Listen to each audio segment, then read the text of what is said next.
All right, well, I hear that we are live from Blair Kerkhoff, who is behind the iPad right now. He's our director. I am Brooke Pryor, the trying-to-be host of tonight's Facebook Live After Dusk, because it's not quite dark here in California, although it is in Kansas City, where back here in California, the Chiefs have just beaten the Chargers a couple hours ago, 38-28, at the StubHub Center, which, I mean, I was really impressed by this atmosphere. There were a lot of Chiefs fans. It felt like a home game, but in a much smaller, more intimate venue, which you guys had all talked about how wonderful it would be. It lived up to that expectation, except the 90-degree heat. I could probably do without that. So, but yeah, we're going to break down what happened. I'm going to go straight off with Tyreek Hill, because I think he was the thing that grabbed all of our attention first off with that punt return for the touchdown. And Vahe, you just filed a column 2 seconds ago about Tyreek Hill, so let's take it away with your impressions. I recall that we were talking about sausage being made. That led to a little Anthony Sherman discussion, and we'll get to that later. But yeah, did just send that in. Hopefully they got it. The thing I'm struck by with Tyreek Hill, I didn't actually mention this in the column, but I got thinking about this the other day. When I went down to Georgia to see some of his high school coaches, they gave me his junior year video clips. And it looks the same as in the NFL. Junior year of high school, he runs away from people the same here. I thought you could tell 10 yards into that 91-yard TD, maybe you couldn't tell it was going to be a TD, but you knew it really had a chance. And most of that 10 yards, he was going across the field. There's just something uncanny about how he sees the field and feels it. It's a thing that is different for the Chiefs than I think just about any other team right now. That punt return was Tyreek Hill is not, he's barely human, right? How fast he is, but that thing was immaculately blocked. It was. Well. Usually you see one key blocked or something like that, and that was just everybody was blocked, and it was just right down the sideline. You guys see too, Travis Kelce running along with. Slowly, he was doing this, he was into it. It's the most involved he was in the offense all day. It's true. I'm saying. One last thing though on that, you're right. It was immaculately blocked, but one thing I can't remember the number now, but on the highlight, you'll see there's a Chargers player who probably runs a 4.5 who just looks like he's lumbering towards Tyreek right about the 50. Right, he's coming over. Seems to have the angle. Probably ought to be able to get him there. Just comes nowhere near him. Just smokes him. Well, and not only that, but he starts out with that punt return, and then what's it, the first series, I think, that Mahomes hits him for the touchdown? I mean, second. It was very early on. I think it was the first series. Because the first yeah, two times he touched the football, he took it for a touchdown. Yeah. 91-yard punt return, and then 58 on the right. It was 58 on the reception, I think. He averaged a cool 24 yards per catch today. So. The thing that was really cool, I think all you guys were exploring this, but I think Sam and Lynn particularly were exploring the way that 58-yard touchdown came about, which was a run-pass option. Yeah, and Mahomes said, basically, it's, he's got the option to hand it off. I think it was Hunt who was in at the time. And so he can hand it off to him, but he's reading the linebackers. So when he sees, the opening there, and basically, and I'll get a chance to look back at the tape, but they put pressure on the linebackers sort of, and it's interesting. You saw Los Angeles, put pressure on Kansas City's linebackers with their running backs and making them cover. While the way Kansas City did it was with making them have to hesitate, read whether or not it's going to be a run or a pass, with a lot of play action and run pass options. And that split second with a guy like Tyreek Hill is enough for him to get behind the defense, and Mahomes has the arm to just stick it in that spot, and you get him in space. And I think, I'm trying to remember, how did Tyreek say? He said, it's over. Yeah, history. Cheetah speed. Yeah. Cheetah speed, baby. You can't forget the baby at the end. You can't forget the baby. Oh, I need to get that. I'm going to call that in there. Well, and you do. Are you going to call it in while we're on? Yeah, and of course, Vahe, you're familiar with that type of speed, right? That was brilliant. For those who wouldn't know, Tyreek, when I asked him a question about that, about why he runs 30 yards past where he needs to run all the time, he said, "When you're that as fast as I am, you don't want to slow down right away." And then he said, "You must know something about that." And he was looking right at me. noted speedster Vahe Gregorian. Yeah. One day we'll have a media 40 shuttle race, and it'll be great. Speed recognizes speed, right? That's got to be what it is. Well, I mean, I think Tyreek Hill grabbed our attention immediately, but then Patrick Mahomes, I mean, he was obviously involved with some of those Tyreek Hill plays, but I thought that he turned in a really solid performance, and Sam, that's what you wrote about. I know you were obviously on the Mahomes train very early. You're the conductor. You might have been like full speed on the gas today, or however you drive a train. I don't really know how those work. You put more coal in it. I don't know. That analogy didn't work. Conductors, please weigh in. Well, what did you see from Mahomes that you liked? I mean, everything. I thought he was fantastic. There was one ball that was almost picked, but that was on a penalty, right? And that play wouldn't have counted. And it was dropped. I forgot who the receiver was, but it hit somebody's hands and then almost. It popped up in the air, right? Yeah, I was almost sure that one was getting picked. Was that the Sammy Watkins one, or was it another one? No, the Watkins one was that one almost got picked too. That was it. But that was Sammy's fault. That's got to be caught. That was bad. If you make $1 million per game and it hits you in the hands, there's not a defender around you. You might need to hold on to that one. But he was like more of the 70-yard bomb in Atlanta to Tyreek Hill, and very little of the telegraphed bomb to Watkins in Atlanta. You know what I mean? This was good Patrick, and looked like he was set up for success in basically every way. Not just Kelsey, not that he did anything. Hunt, not that he did much. The run lucky kind of stunk today. And Hill and all these weapons around him. But Andy Reid was calling some plays as if he had Patrick Mahomes in fantasy. Like, there were a lot of runs near the goal line trying to get him, just a rushing touchdown. Those shovel passes are carefully designed so that they end up as passes in the stats. And those were baffling.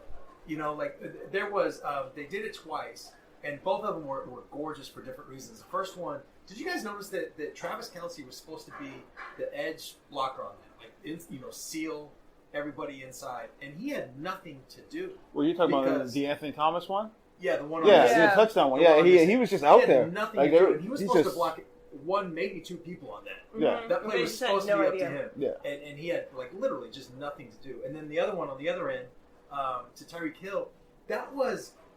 It took at least for me, it took me a couple times to look at it. That shovel pass was designed to go through Kareem Hunt's, as the last GM would say, through his person. Hunt lifts his arm up, to take the fake handoff or whatever, and the ball is shoveled through to Hill coming the other way.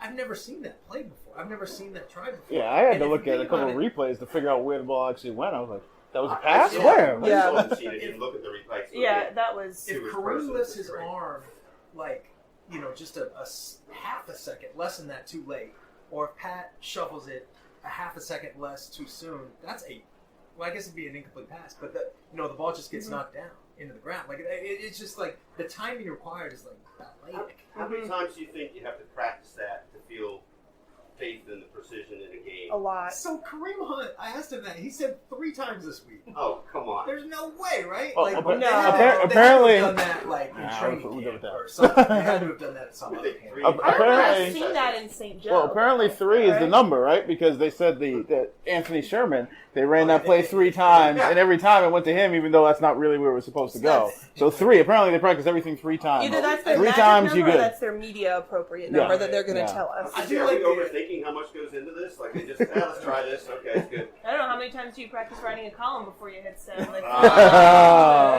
efficient, and you're Wow.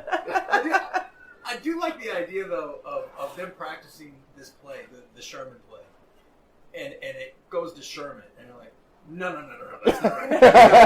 We got to move some stuff around. Then they do it again. It goes to Sherman, like, no. We got to figure something else out. But the guy's going to catch the ball. Well, by the way, isn't that how it played out? That wasn't the play that they were running in practice, right? And then it just kept showing up, but we're going to go to Sherman on this. I guess we'll make it the play. Well, no. He said that it was... Well, it wasn't how it was supposed to go. Literally, they thought it would be it would end up going to one of the inside guys. Yeah. But it kept going to Sherman, and so then, they thought it was just the way that they had lined up the scout team defense. The way I understood it, as Pat was explaining it. They just kept on thinking that they weren't lining it up right and they weren't getting the right look from the scout team, and it kept going to Sherman. So then, of course, in the game, they get that same look and it goes to Sherman. So they just thought that the defense would probably react differently and that that's not what it's going to look like in the game. But game comes, and that's exactly what it looks like. And he throws it right over. And I didn't catch it, I don't think, really until I saw the replay again, that the defender, I forget the number, not only did he have the outstretched arm, but he was leaping in the air. And Pat got that perfectly right over that into Sherman's hands, walk into the end zone. Do you think Anthony Sherman has ever been the second leading receiver for the Chiefs before? I'm going to guess no. Today? Unless it's like a preseason game. I would bet probably have to go back to high school. I would bet high school. But that is incredible. First year, I think he had a number of games with, 3 6-yard catches. Well, 36 yards today. How many yards did he keeping with all last year? I felt like. Yeah. Well, keeping with the theme of three, it's his third career touchdown catch. That was his third one. The last one was in 2014 against these Chargers, against the San Diego Chargers back then. So it was from Alex Smith in 2014. Was the last time he had a touchdown reception. So. And that was like 11 yards. Did anybody talk to Sherman in the locker room today? I did. I was over there. I hovered. Sam hovered. Yep. And, I mean... Was he wearing a singlet or... No singlet. That's why I call him America's fullback, because of the singlet from, training camp when he showed up with the red, white, and blue, the hat, the singlet. I'm trying to think, what else did he have? There's definitely the singlet and the hat. But I feel like he had more. He had everything going on there. He had the shoes, yeah. Was he toned down at his locker? Or? Yeah. I mean, he was, I'm trying to remember. And he was actually really talking up Pat about how, I think one of the phrases he's used was, in this offense, in the passing game, there's never a dead receiver because Pat can just, dot it somewhere and then you have a chance to just walk in for a touchdown. Basically what he said. He's like, because, again, that play wasn't really, they figured it's not going to end up that way. But Pat saw it, put it right on the money, and Sherman just strolls on in. So he was just really talking up Pat. And then also, it relates to sort of during the week where we talked about, Andy in the third tight end that they didn't have. Well, the reason that Andy was up there, we're fine, we got 2 tight ends, we're good, is because Sherman basically played tight end tonight. So he was the third guy. They only had 2 on the roster. Sherman was the third guy and catches a touchdown pass for 36 yards. Worked out pretty well. Well, I thought it was funny you mentioned that Andy Reid's playing like Patrick Mahomes was on his fantasy team. Pat was on mine. I set him on the bench and played Deshaun Watson instead, so I have a lot of regret here tonight. I'm sorry that I didn't show faith in Patrick Mahomes for fantasy. I will not make that mistake again. But we've been talking a lot about the offense. Let's look over at the defensive side, because I thought that the defense came out. I mean, I'll be honest. I picked the Chiefs to lose this game because I thought that this defense was hot garbage. They might still be trashy sometimes, but it's not like flaming or on fire or anything. Trashy sometimes. I like that. The fourth quarter got a little trashy. But they opened up with how many third down stops did they have? At least 4 in a row? At least 4. Might have been more. One of the first 7 became I know it was 4 in a row to start because they had a 3-and-out to open the game, a field goal, a sack by D Ford on the next third down, and then another field goal. So, I mean, I looked at the defense and thought, it looks a lot better than what they were showing those first couple games, those preseason games where it was hot garbage. But tonight, I mean, to me, the big takeaway when I started writing this game story was D Ford. He had been pretty unremarkable in the preseason, injured for a lot of last season. Kind of seemed like Breland Speaks or one of these new guys was coming for his job, and he, had the sack. He hit the quarterback 4 times in the first half, and we asked him afterward, how do you feel like you played? And he said, I just felt rusty, I was kind of jarred by that. I was like, what are you talking about, man? Like, you had a sack, you had the first sack of the season, you looked really good, but he kind of recognized, hey, there's a lot of room to grow, which I think is kind of the story for the entire defense. But what did you guys think? There were 2 snaps in a row that I think kind of illustrate D.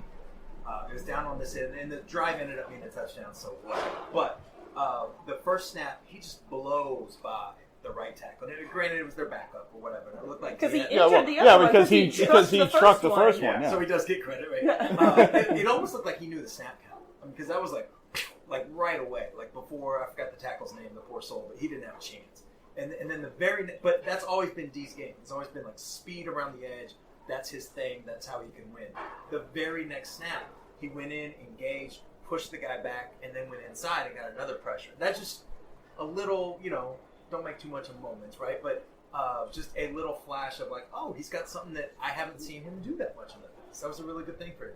Yeah, And absolutely. I think the one thing on the defense that sometimes it's easy to get lost is, so through the first 3 quarters, they looked pretty good, except for, one, there were some drop passes that if I'm a Chargers fan, I'm like, man, what could have been? That was bad. But the other thing Four. that sort of gets lost is just like, with as fast as those first couple touchdowns came for the Chiefs, like the defense was on the field almost the whole first half because you had a punt return, so the defense went right back out there, and then the long touchdown catch and run. So I mean, like at one point it was like the offense had been on the field for like 6 minutes, and the defense was out there for like an eternity, and they still didn't give up any points. But I think maybe that caught up with them a little bit later in the game in the fourth quarter. But also, you still can't really forget about those drop passes because those were big plays that the Chargers just left out there on the field. Yeah, I think the one that jumps out to me is the one that was to Tyrell Williams in the end zone. And Steven Nelson I don't know where he was running, but it wasn't with the receiver and it wasn't with the ball. I mean, he was like going toward the corner of the end zone when Tyrell cut in and just dropped the pass. I mean, that was an easy 6. Yeah, that was terrible. Was that the drive that they had like 3 big drops on the same drive? I think that was. I mean, it seems fitting. I think it was. I think it was the same drive. Well, we all tend to like watch these games through the lens of the team that we're following, right? Like whether we're fans or media, whatever. And but this is one of those times where it was like jarring to imagine being a Chargers fan and like how freaking frustrating that would be. And then of course, like there's a terrific catch made on a Phil Rivers pass, but it was Ron Parker diving up, for the interception. I thought you were talking about the one that was made, but then it got the penalty wiped away right along this near sideline. Remember? Yeah. It was out of bounds, right? Because we all thought, wait a minute, he's calling him out of bounds because he didn't make the catch. It's like, no, he made a great I don't even know what you want, a ballerina type thing to make that on the tightrope and whatever else along the sideline, but he had stepped out earlier. And so, I mean, that might have been one of the better catches of the day, along with, one of the ones that Tyreek made. That one that he turned halfway around. He was and nearly caught that concussed one. at the end of it. Yeah, so. Yeah, I mean, I think you bring up Ron Parker, who is a guy that, I mean, we could write bunches of stories on him with the Chiefs last year, goes to Atlanta for training camp, gets cut, comes back here, starts week 1 after only like 5 days of practice. If that has an interception, I mean, he seemed like he was a calming force in the secondary with Eric Berry out. He's an active, announcer right before the game. He's still on the sideline, but still to have Ron Parker back there, it kind of felt like he was, as the guys said in the locker room afterward, he's like family. I think it was D Ford said, when your brother leaves and comes home, does it feel awkward around your brother? No, it's the same thing with Ron Parker, and you could see that in the way that they played today, I thought. I really liked how he played. I know there were moments. I think he had a couple lapses, right? I think they got behind him. He was the beneficiary of a couple drops, right? Yes, he was. But that said, I thought he led the charge, and maybe it was a solo tackle. I'd have to look back, but that the Chargers' first series, the 3rd and 1 stop, there was a short offense stop, short yardage stop, and then the very next play, of course, was the kick to Tyreek. And he almost had a second interception. It was not, I wouldn't call it a drop. It would have been actually an incredible interception, almost pinned against the shoulder pads. And I think your point, though, might be the best of all, Brooke. I feel like Dave responded to him. I mean, I realized it was a financial matter, but I thought it was a bad decision when they let him go in the first place.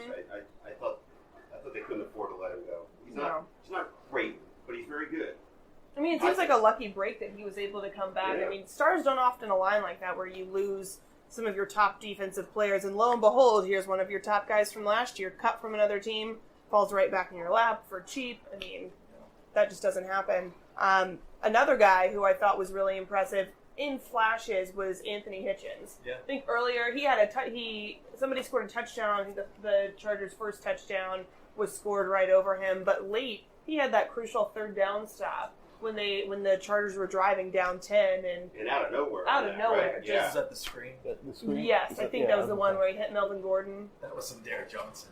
Yeah. That's what that was. He went like ninja low under the offensive lineman and just blew that play up. It looked like it was set up to go a long ways too. Oh yeah, if he doesn't make that tackle, then that's off to the races. That was a hell of a play. Yeah. And then all of a sudden we're down a field goal with a minute left, and things are just going to get crazy. So, Well, listen, here's another thought, by the way. This was basically an impressive victory overall, right? Some lapses at the end, it looks like.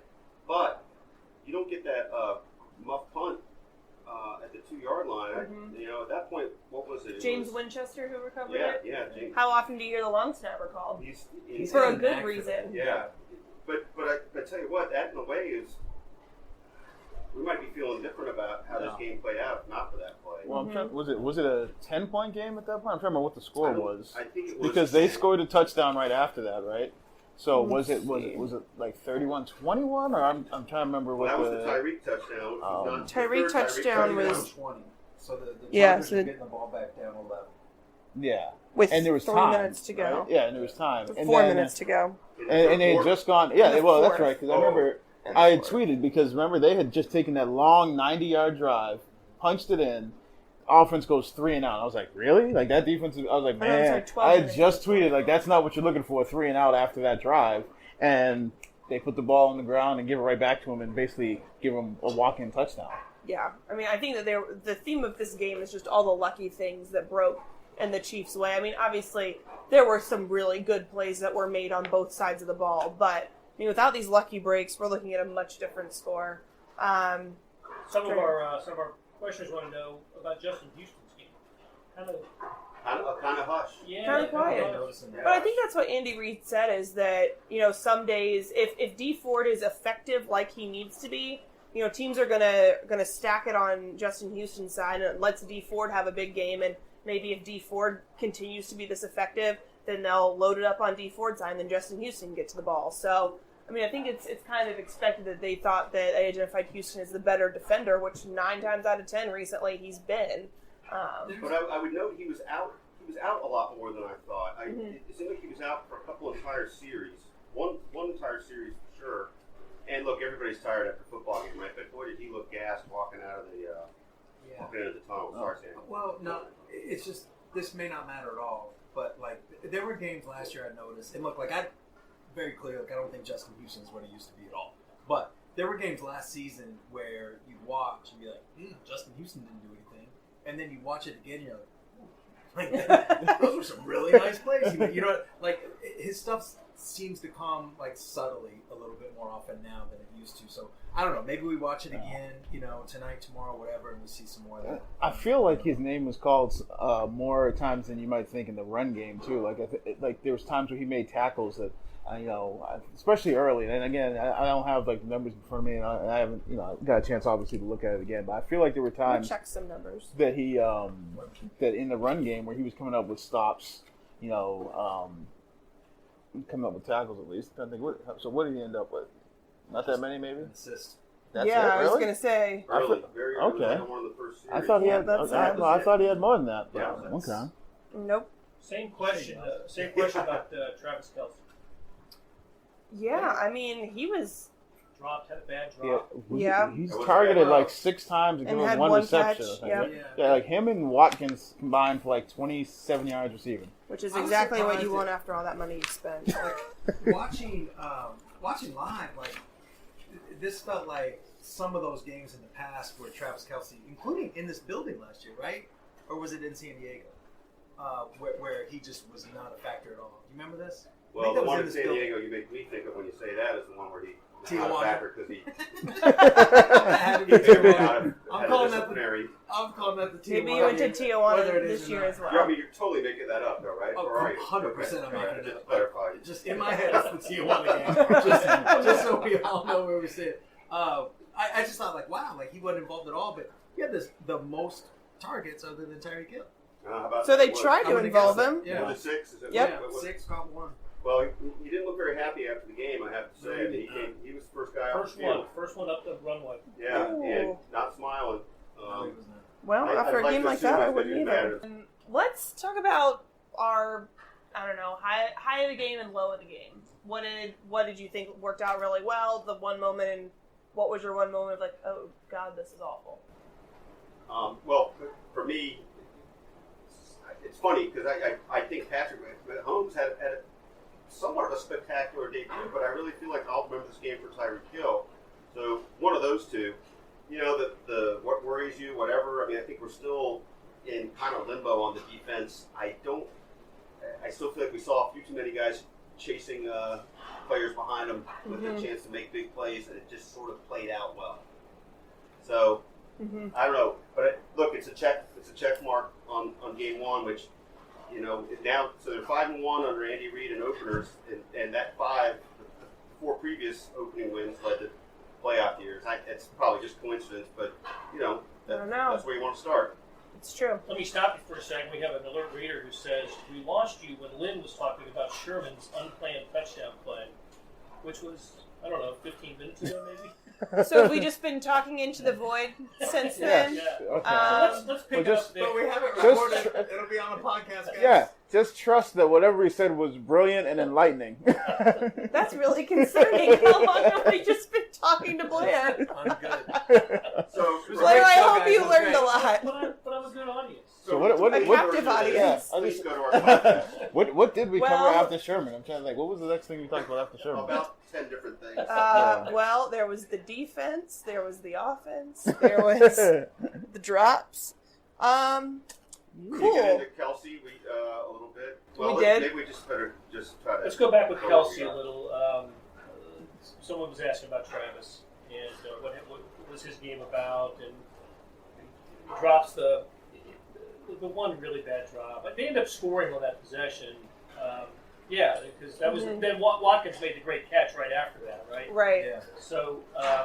One of his, how many catches did he have? 2? But 3. I wonder Yeah. about when Travis doesn't get fed early in the game. Is it tough for him to get into it emotionally? I do wonder that. It's a great question. That's been true of him in the past. That was one of those things that I had thought that he had sort of outgrown.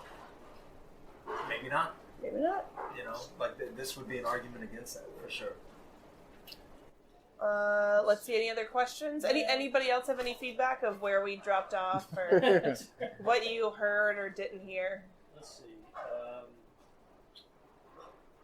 Why did we let go of number 22? I saw number 22 out there today. There was a number it's number 22. His 22 out name's there. Orlando Scandrick, and he got scored on Yeah. twice in the fourth quarter. And he's been here about 2 weeks, right? Yeah. He's been here about 2 weeks. So Part of that revamped secondary. the other 22 may have been more effective on the field, but it was not my Marcus wants to know if there's an issue of maybe having to spread the ball around a little bit too much this year. Well, yeah, I mean, Well- there's definitely going to be games where guys don't eat, as they say. It's just impossible to have it any other way. But what you don't want is a guy to have six targets and 1 catch. Yeah. Because clearly they tried to get the ball to him, and of those, there's at least one drop that we remember that was just there, everything lined up, and he just dropped the ball. So, but I think I'm trying to remember what week in camp it was, but I remember because the first things that you heard was all the weapons, all the options. Pat's gonna have so many things, and I think it was actually Kelsey was the one, if I remember right, that I actually asked about, well, where are you guys at with this whole everybody can't get all these catches. You had a 1,000-yard receiver, 2,000-yard receivers, 1,000-yard rusher, all that. That can't all happen again, right? And it might not have been Travis. I think it actually might have been Tyreek who said they'd already talked about it as though that there was some sort of, gathering where they discussed it and said people realize that it's not going to be the same. We're not in it for the numbers. We're in it for the wins. As long as, we make the wins and we try and get to the Super Bowl, then nobody's worried about that. Of course, that was a couple weeks into camp. Okay, So you that's can what say that's that what people and are going to say. That is Right. really easy to say to St. Joe. It's easy to say in St. Joe, and then when you're Travis Kelsey running off the field with only 1 catch, you can't be as happy-go-lucky and smiley about it then. I mean, I will say it's a little discouraging to see Travis look like that come off the field. I mean, I think his overriding feeling needs to be Chiefs won their opening game. That didn't seem to be the case. Now, who knows? Maybe there's something else on his mind. But I think he got out of the locker room fast too. I didn't no see him chance in to there. talk to him. And I think you said this with Blair. Maybe you said it that you thought he was past that. Or maybe you said it, Sam. And that's what you wonder about. Now, the flip side of this is we have seen Andy Reid go. Next week, Travis Kelsey might be the point of emphasis. Yeah. Or it might be Sammy Watkins, although he better catch a couple of those first balls. Yeah. I think in the end, they're still well served having this many mouths to feed, aren't they? I mean, that's what you want. Yeah. Tom Strauss wants to know Sam behaved himself in the press box today, giving Mahomes 4 touchdowns. Well, I think Sam was pretty. I think I hit the under. Yeah. you didn't fall out of a chair, so Right. I think only it's a some win for cackles. everyone. Some Yeah. cackles. Yeah, I mean there was some stuff like that touchdown to like sidearm with a 300-pound man wrapped around his legs to a spot that. On a run pass option, for God's sake. But the beauty What am I of these gonna open do? air What do you expect of the me? beauty of this open air press box though is you can do whatever you want and nobody's gonna know that it's you because you kind of blend into the Yeah. crowd. So you just Yeah, have to yeah, hit yeah. the same pitch Yeah. that they're at, and then you're fine. There was another play.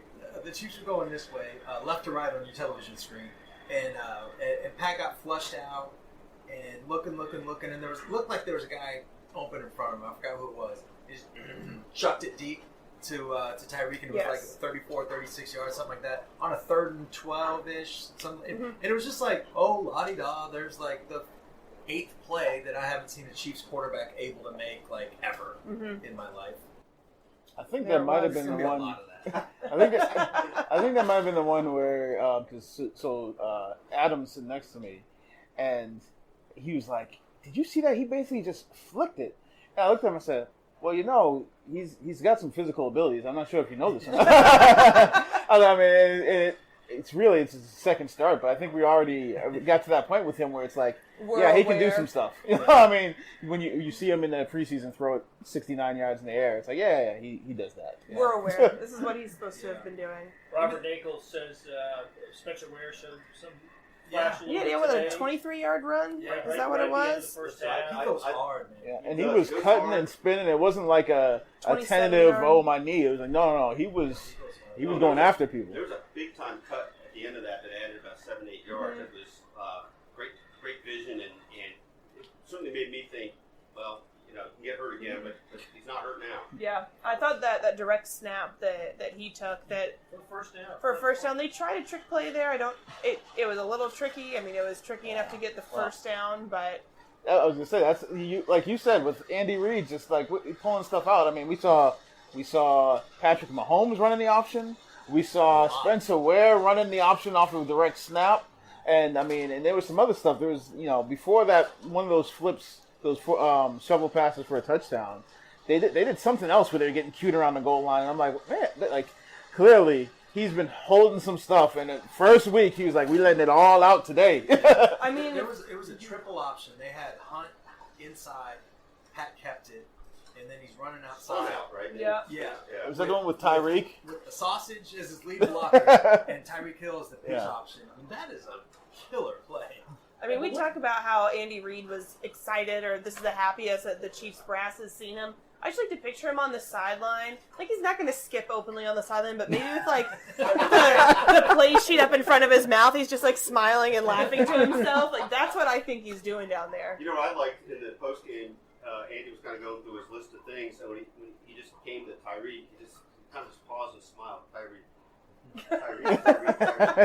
What do we think about Pat Mahomes keeping the ball on the option? Couple times it seemed like he got away with Well, not losing his Oh, kidneys. there was one where I don't know what type of slide that was Like or his what he first was doing. slide. Yes, the first one where he came out there and I said that looked like he was between a slide and a please don't hit me and just I don't know. He just sort of He like just fell. barrel rolled or something. he had like at least too many of those that are invitations to injury. Mhm. And but he also had a couple successful slides. I thought later. Yeah. He needs to work on a slide game. He really does. If you're Pat Mahomes, you're just going to slide all week in I mean- practice. Don't worry about the throws. 3 Just- times. of Three all Three times he'll be good. of all the quarterbacks who need to work on some slide game, the guy Pat Mahomes, who's old man, played Major League Baseball and who was a Major League Baseball prospect. I'll tell you what, he had a great mentor in Alex Smith. Alex Smith's slide game was on point. You need to go back and review some of that film. He was perfect. He was great. Like, there's just a last second, to get that extra half yard. He was Yeah, Pop maybe up. draw a penalty. If you do it late like that, you might draw a penalty. So how about how about a thought on the game Andy Reid had today, play calling day? I know you just touched on it, Lynn. I think he showed the Chargers stuff that they had no They weren't idea. ready for it. No. Anthony Thomas's touchdown, the Chargers still don't know who scored that touchdown. Well, one thing we didn't even get into on Tyreek's touchdown, I mean, I keep thinking about the backflip on his version of that. But what about that little, I am so untouched. I'm just going to run in and out of the I'm end going to zone. weave in and out, and I got the ball at the 2. That's just like... A play had started at the 1, taunting the defense like, you're not going to come anywhere near me. Yeah, It was unbelievable. That actually was... should have been a taunting penalty. He did. It was just disrespectful. And, like, in the best way possible. Just nanny boo-boo kind of thing, which I'm here for. But, yeah, I mean, I think that Andy Reid's play calling today was just... I mean, like I think you were saying, Lynn, he was holding all this stuff back in the preseason, and then today it was just like, we're gonna let our freak flag fly, and we're just gonna go out and go crazy, and that's what they did. You know what? We need. There's been some excellent sleuthing in past years on fancy plays that led to things like Hungry Pig Right being divulged. Sam has a source. At least he has a source that would tell us the names of some of these plays. I don't think we got there. But my Hungry Pig Right source is no longer on the roster. So I'm going to have to find somebody else. We need a new Hungry Pig. That one came quick, and I will forever be indebted to that young man. There's got to be a name for those two shovel pass things, though. And they're both different enough that they probably each have their own groovy name. You know what? Yeah. Spin this forward. I remember last year a certain Chiefs team having a road win in very impressive fashion where they had new plays that people hadn't seen before, and that didn't last. Do we think this one's sustainable? Well, they also lasted 5 games. but they also had a big injury in that game too, right? They had a huge injury in that game, which, as far as we know, they avoided tonight. You know, who pointed out that? Oh, sorry. Go ahead. Yeah, no, go ahead. Finish. No, you. No, I was just in the spirit of spinning forward. So here they are going against. Last time they went against Pittsburgh after an embarrassment by Pittsburgh led to an embarrassment for the Chiefs. I mean, it was like, what was that game? 43-14 a couple years ago. Yeah. And it was after the Steelers got crushed by the Eagles the week before. Now I don't know how you rate a tie against the Browns in terms of your something to atone Not for. great. Yeah, that's not what you want to do to start. But I think that's a little problematic just as a starting point for the Chiefs next week. I mean, they're also still though. I mean, Le'Veon Bell, as far as we know, doesn't seem like he's joining the team anytime soon. Yeah. Unless after this game they're like, we're going to pay this man what he deserves and what he wants. But if he doesn't come back, I mean, I'm not going to say that their offense is toothless, but it's certainly not the same type of offense that we've seen from Pittsburgh the last couple of years. And look, what's a good point there, too, by the way, is, okay, maybe they're fired up for the game next week, but maybe they're just not that good. Yeah, maybe six turnovers today against the Browns. Yeah, and I think Denzel Ward had like 2 picks on Big Ben, so it will be... I think that could be a game maybe where the Chiefs secondary either looks great or just gets roasted. All right, Sam, back to you. Yeah, they did start great last year, but you know what? That team didn't have number 15. No, they didn't. Can't confirm. Yeah. He is like a different element, right? Like, I feel like this is going to sound insulting to Alex Smith. Apologies in advance because I do I'm sure think he's he's watching. a good quarterback. But I feel like he got schemed. Like, the stuff in the past, like, was Andy Reid kind of like scheming a lot of that up and scheming away some danger areas and scheming up some chances for them to make plays. That's the biggest difference with this guy is he can make plays when the thing crumbles around him. Mm-hmm. And he can still do, if he can do like that run pass option where he pulls it back and sidearms to Tyreek Hill over the middle, if he can still add that, then he is incredibly dangerous. Well, let me play the old Bill Parcells, let's not put him in the Hall of Fame just yet role and say, don't we still think that there's going to be times, though, when he looks like a first-year starter? I mean, Yeah. like... He'll throw. You know? I still think this. Like, no matter what we just saw, he'll throw 4 interceptions in a game at some point. I really do believe. Well, Nathan Peterman out there. Yeah. Like, I really do believe that. But like, even the Sherman play, if you go back and watch that, that was a tough throw. Like, Oh, yeah. you know, I mean, that was a heck of the a touch that throw. he put on that. Yeah, Whew. that's not a throw that the last guy makes. You know, and it's just you bank that there's enough of those moments that will outlast if this 4 interception game is coming. Like, I guess I'm really looking forward to when there's a game, and maybe it's Pittsburgh, where a team really decides to come after him. Because I think that's the big risk-reward thing where, like, because you know he can beat you for big gains. But I think if you put enough pressure on him, like, there's a good chance he's going to make some mistakes, or he's going to, maybe not huge mistakes, but, like, maybe mistakes that kill drives or mistakes where you don't convert. And then that, creates opportunities on the other side of the ball for your team. So I think that's what I really want to see is how that plays out when you have a team that decides he's basically a rookie. We're going to come after him and make him show us. And he did get out of today without a turnover, which is more than I thought would happen. I definitely thought there was going to be at least an interception or a fumble or a mistake when he takes a sack. I mean, I thought that there was going to be the sack. I was just thinking of the sack, and I haven't really looked at it again, but I actually was impressed with that. I thought he protected the ball and resisted the temptation to just chuck it as he ran. I thought that was a positive way to take a sack, for lack of a better term. As if positive sacks are a thing. Yeah. It was a loss of like an inch, too. Yeah. He got back so early scrimmage. Yeah.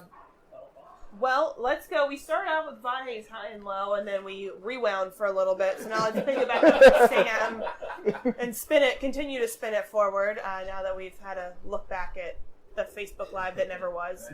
I thought this game, in a lot of ways, I thought the Chiefs would lose this game. But I thought it was like kind of what should have been expected, only a little bit more. Like the offense was terrific, at times a little bit inconsistent, like we talked about, but mostly terrific. The quarterback was spectacular, and the defense gave up, was it 574 yards? I think that was the number. Turns out, yeah. And I know a lot of it was in the fourth quarter, and that can go either way, but there were also a lot of drops that weren't yards that could have been yards. So, it's kind of what we would have expected, right? Like the offense can score 40 on any given day, and the defense can give up 40 on any given day. That's fair. Lynn, what about you? I guess the main takeaway is just I'm still not sure defensively, but offensively, I think they're probably further ahead, at least after one game, than I thought they would be. Because I figured there's going to have to be a period of growth and some things that went wrong. But even though there were some things, some tough spots, like you said, some inconsistency, I feel like they came back the right way. Like there was a drive where it seemed like they got happy throwing the ball down the field. Like they threw it down the field like two times in a row, missed passes, and then ended up in 3rd and long and couldn't convert. And then the next time they ended up putting a drive together. Or late in the game when they'd made some big plays on they'd been able to make big plays, but you hadn't seen a sustained drive. And when they needed to in the second half, they actually put together a full drive. So I feel like they were able to respond with the things they weren't doing after you saw them say they need to do this, and then they were able to do it. So the offense, I feel like, is probably a little bit further along than where I thought they would be. Defense, I'm still a little unsure about the secondary, but we'll have to see that play out. Yeah, I mean, I agree with you. I think another one of my main takeaways is the special teams looked great. I mean, Butker looked good. He didn't have a lot of opportunities today for long field goals, but he had, I think a 48-yarder. Is that right? It was 46. Still pretty good. And obviously Tyreek Hill, we questioned during camp, hey, is he still going to be the punt returner? Yes, he is. And that's kind of his job until somebody else can rip off a 91-yard punt return touchdown. And then I think, the obvious, like everyone else, this defense, it looked a lot better than I thought it would, but the Steven Nelson play will still just haunt my nightmares if I dream about the Chiefs, which I hope I don't. If I do, then we have a serious problem. But, I mean, and I think he'll see that in his nightmares also. And so will Bob Sutton. But we'll not do any dream analysis now. And in the interest of time and in the interest of y'all probably wanting to get off to your dreams, we're going to sign off here from StubHub Center. And we will be back sometime, I believe Wednesday of this week from the Central Time Zone in Kansas City. So look for us there. But in the meantime, you can follow all of us on Twitter. You can follow us in the website, kansascity.com. You can also follow us in the paper every day. So we'll be back with you later next week.